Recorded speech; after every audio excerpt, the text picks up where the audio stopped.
کشمیریوں کو نفسیاتی مار ماری جا رہی ہے, وہاں کی لڑکیوں کو اغوا کرنے کی دھمکیاں دی جا رہی ہیں, لیکن OIC کا ضمیر جاگ کر نہیں دے رہا. یہ بے ضمیر لوگ خود کو انسان کہتے ہیں. حضرت قائد اعظم رحمۃ اللہ علیہ, آپ کی فکر, آپ کی سوچ کو سلام ہے کہ آج ہم محفوظ ہیں. یا میرے مالک کشمیریوں کی حفاظت فرما, وہاں تو معصوم بچے بھی ظالموں کے شر سے محفوظ نہیں. لیکن مودی, درندوں, ظالموں, جابروں, جاہلوں, تم کیا سمجھتے ہو کہ ان بچوں کے سامنے ان کے گھر والوں کو بے دردی سے شہید کر دو گے؟ یہ نسلیں تم سے ڈر جائیں گی, یہ سہم جائیں گی, یہ چپ کر کے بیٹھ جائیں گی, انقلاب کو بھول جائیں گی. میں تمہیں اور اس بے جان دنیا کو یہ دکھانا چاہتی ہوں کہ کشمیر کا بچہ کیا ہوتا ہے, اس کا عزم, اس کا جذبہ کیا ہوتا ہے. بڑے بھائی کا جنازہ سامنے ہے, معصوم چھوٹا بھائی دنیا کو بتا رہا ہے کہ وہ کیا چاہتا ہے, کیا عزم رکھتا ہے. ہمارا تو ناظرین کشمیر سے تعلق ہے, لیکن جن کا تعلق نہ ہو ان کا دل بھی رو پڑتا ہے یہ مناظر دیکھ کر. پھر سوچ آتی ہے کہ کیا ہندوستان میں کبھی انسان بسا کرتے تھے؟ موجودہ حالات دیکھ کر ہر درد دل تو یہ سوال ضرور کرتا ہے. مودی کے اس اندھے راج میں 8 مسلمانوں کو, اس وقت مسلمانوں کو مٹانا یہ مشن بنا ہوا ہے. اس میں عبادت گاہیں بھی کسی طور پر محفوظ نہیں ہیں. ہندوستان میں مساجد کی بے حرمتی عام ہو چکی ہے. کہتے ہیں ناظرین ظلم پھر ظلم ہے, بڑھتا ہے تو مٹ جاتا ہے. جب تک ایک بھی کشمیری پاکستانی زندہ ہے غلامی قبول نہیں کرے گا. حریت کے لیے لڑے گا, حریت کے لیے مرے گا, انسانیت کے لیے جیے گا. میرا کشمیر میرا پاکستان ہے. دنیا سن لے کر رہیں گے سارا کا سارا کشمیر. مودی, اس کے ہواری اور سارا ہندوستان یہ آنکھیں کھول کر, کان کھول کر ذرا غور سے سن لے کہ انشاءاللہ لے کر رہیں گے کشمیر. کشمیر بنے گا پاکستان. سلمان احمد مجھے پروگرام میں جوائن کر چکے ہیں, میں آپ کو خوش آمدید کہوں گی. یاسر حسین بھی میرے ساتھ موجود ہوں گے انشاءاللہ پروگرام میں. تو ناظرین اس وقت مختلف لوگوں سے بات کرنے کا مقصد یہ ہے کہ ہر شخص, اس کا تعلق کسی بھی طبقے سے ہو, وہ کشمیر کے لیے درد رکھتا ہے, کشمیر کے لیے وہی تکلیف محسوس کرتا ہے جو پاکستان کے لیے محسوس کرتا ہے. سلمان, آپ سے بات کا آغاز کرتی ہوں. آج 1 سال گزر گیا ہے, کشمیر اسی طرح سے درد میں ہے, اسی طرح سے تکلیف میں ہے. ہم پاکستانی ہر طرح سے یہ کوشش کر رہے ہیں کہ کشمیر کو کسی نہ کسی طریقے سے ان تکلیفوں سے نجات دلوا سکیں, کچھ کر سکیں, لیکن دنیا اتنی بے حس, اتنی بے ضمیر کہ سوائے 1-2 بیانات کے اس سے آگے کچھ کرنے کو, اس سے آگے بڑھنے کو تیار نہیں ہے.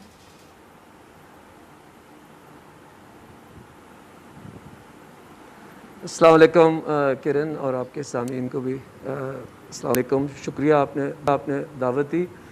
آپ نے جو ابھی اوپننگ جو سیگمنٹ میں سن رہا تھا تو بہت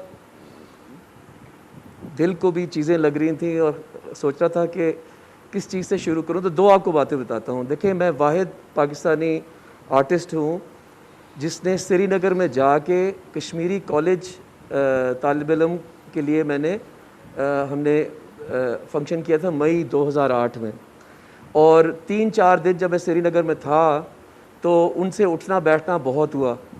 بہت, آپ کو پتہ ہے جس طرح کہ لگتا ہے کہ پاکستان کے اندر ہی ہیں آپ. جب آپ سری نگر کے طالب علم کے ساتھ بیٹھتے ہیں نا, اٹھتے بیٹھتے ہیں, ان کو سب جو کلام گائے جس میں خودی کو کر بلند اتنا کہ ہر تقدیر سے پہلے خدا بندے سے خود پوچھے بتا تیری رضا کیا ہے, علامہ اقبال کا کلام, وہ ان کو حفظ. جو قائد اعظم کی جو فلم تھی آزادی, جنون سے اور عشق سے ملتی ہے آزادی, قربانی کی باہوں میں ملتی ہے آزادی, یہ ان کو ترانے جو ہے نا وہ انسپائر کرتے ہیں. اور انہوں نے بتایا, نے کہا سلمان بھائی ہم آپ کو بتا نہیں سکتے کہ ہم کس طرح یہاں زندگی گزارتے ہیں. اور پھر 2008 کے بعد پچھلے سال 2019 میں کرن, میں نیو یارک میں تھا ستمبر میں, نیو یارک سٹی میں ایک بہت بڑا احتجاج تھا جس میں صرف پاکستانی نہیں, امریکنز جو ساؤتھ ایشیا سے تعلق رکھتے ہیں, جو حق میں اور جو جسٹس میں بلیو کرتے ہیں, سارے اکٹھے ہوئے اور انہوں نے آواز بلند کی کہ یہ جو ٹیرنی ہے. اور پھر اس کے بعد میں آپ کو یہ خیال آتا ہے کہ اللہ کا لاکھ لاکھ لاکھ لاکھ شکر ہے کہ یہ ملک پاکستان جو ہمارا ہے، کہ قائد اعظم محمد علی جناح نے جو قربانی دی، ان کے ساتھ جو لوگ تھے تو جمع ہوئے، تحریک شروع ہوئی، لیکن وہ 1928 میں سمجھ گئے تھے کہ اگر میں نے بر صغیر کے مسلمانوں کے لیے اور اقلیتوں کے لیے آواز نہ اٹھائی تو ایک وقت آئے گا کہ سارے سیکنڈ کلاس سٹیزنز بن جائیں گے۔ اور آپ نے جس طرح اوپننگ میں آج دکھایا، جو یہ ویژول سارے دکھائے، کہ اب بر صغیر کی اقلیتیں جو ہیں مسلمان سمیت ہندوستان میں وہ محفوظ نہیں ہیں۔ آپ دیکھیں اور کہ سلمان ادھر وہ مان رہی ہیں، شاہ رخ آج خان وہ جو اپنی ہے اس غلطی اس کو مانتے ہیں کہ ISI جب وہ واپس کا نہیں آئے تھے، جب ہجرت ہوئی تھی، جب پارٹیشن ہوا تھا، جس وقت واپس نہیں آئے تھے، تو آج وہی مسلمان اپنی اس غلطی کو تسلیم کر رہے ہیں کہ ہم سے بہت بڑی غلطی ہو گئی۔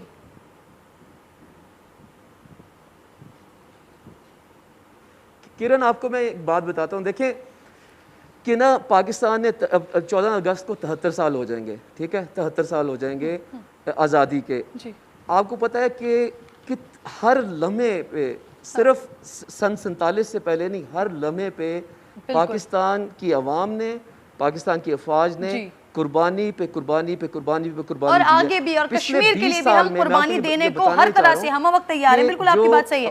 اس پر آپ کمنٹ کیجئے گا، کیا سمجھتے ہیں آپ کہ جو وزیر اعظم صاحب کہہ رہے ہیں، اسی بات کو یہی چیز ہے درست، اس وقت یہی وقت ہے کہ اسی طرح سے آگے بڑھا جائے، یا بس اب بہت ہو گیا ہے، اب ہمیں ہر طرح کا سفارتی تعلق بھارت کے ساتھ ختم کرنا چاہیے؟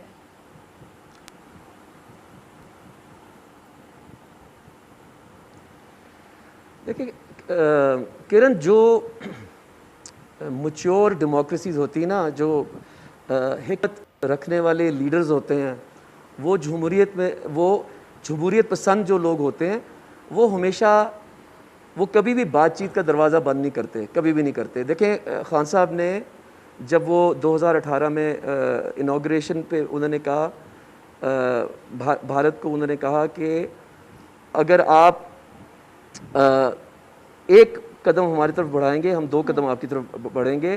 پھر انہوں نے کر کے دکھایا، کرتارپور کوریڈور کھولا، جو ایک امن کا راستہ، جس میں آپ نے دیکھا کہ کتنے کروڑوں سکھ یاتری جو ہیں، نہ صرف ہندوستان سے، پوری دنیا سے وہ پاکستان آئے، اور انہوں نے دعائیں دی عمران خان کو اور پاکستان کو کہ ان کے لیے جو ہمارے، جس طرح ہمارے لیے مکہ ہے، یہ کرتارپور جو ہے ان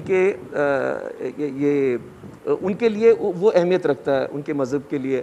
تو دیکھیں بات چیت رکھنی ہے، لیکن اور ہم نے تو یہ تک کیا ہے کہ جب انہوں نے ایک قدم پیچھے کیا ہے، ایک دم غلط سٹیپ لیا ہے، ہم نے تب بھی مثبت قدم ہی آگے بڑھایا ہے۔